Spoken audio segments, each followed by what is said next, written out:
Everyone, my name is Salisha Parveen. आज हम trials balance के कुछ नए टाइप्स देखेंगे। हमारा आज का टाइप्स है, अगर ट्रायल बैलेंस में बिके हुए माल की लागत या कॉस्ट ऑफ गुड्स सोल्ड हो या हमारा ट्रायल्स बैलेंस गलत हो और उसे हमें सही भी करना है, दोनों टाइप्स एक नहीं हो, तो हम उसे कैसे बना सकते हैं। तो चलिए आज का हम क्लास स्टार्ट करते हैं। तो हमारा पहला क्वेश्चन है, निम्नांकित तलपट में जिसमें त्रुटियां है मतलब गलत है, सही तलपट बनाना है।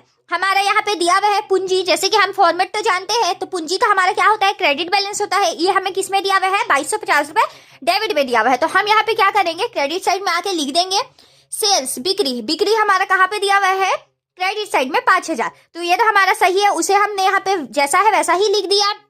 वैसे ही हमारा वेतन तथा किराया है, हमारा ये खर्चा होता है जो कि ये क्रेडिट साइड में लिखा है, खर्चा का हमारा डेबिट बैलेंस होता है, तो हमने यहाँ पे डेबिट साइड में लिखा सुधार के। प्रारंभिक रहती है, ये हम नहीं लिखेंगे क्योंकि आप देख सकते हैं बिके हुए माल की लागत हमारे ट्रायल बैलेंस में दिया हुआ है। तो जब बिके हुए माल की लागत होता है तब हम प्रारंभिक रहते हैं नहीं लिखते हैं। उसे क्यों नहीं लिखते हैं मैं उसे आखिरी में बताऊंगी आपको पूरे डिटेल में। तो हम आगे देखते हैं संयंत्र हमारा प्लांट है, संपत्ति है, उसका डेबिट बैलेंस होता है, तो हमने यहाँ पे डेबिट साइड में लिखा है। तो हमारा लेनदार है नेक्स्ट, लेनदार का हमारा क्रेडिट बैलेंस होता है जो कि क्रेडिट साइड है, हमने उसे सही तलपट में भी लिख दिया।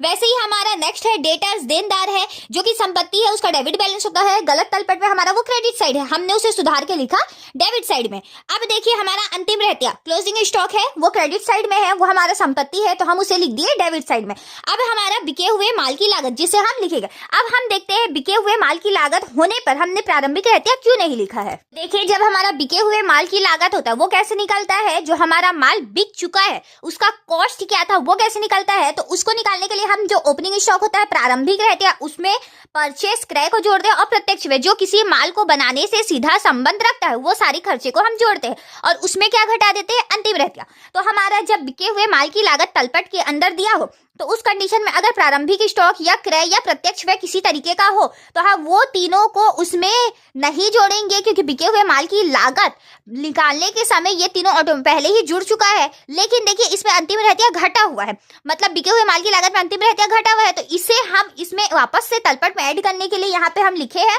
और बिके हुए माल की लागत लिखे है, तो ये तीनों तो ऑटोमेटिक पहले से ही जुड़ चुका है, तो इसको अलग से लिखने की जरूरत नहीं है, वरना वो डबल काउंट हो जाएगा। इसी के लिए हम जब बिके हुए माल की लागत होती है तो हम प्रारंभिक स्टॉक क्रय और प्रत्यक्ष व्यय नहीं लिखते हैं, केवल बिके हुए माल की लागत लिखते हैं और अंतिम रहतिया घटा हुआ होता है, इसी के लिए अंतिम रहतिया लिख देते हैं। अब हमारा देख सकते हैं तलपट का योग, जो कि पहले हमारा डेबिट साइड और क्रेडिट साइड में जितना हमने लिखा था और यहाँ पे है जो उसे सबको जोड़ के हमारे इक्वल आ चुका है 8000 रुपए।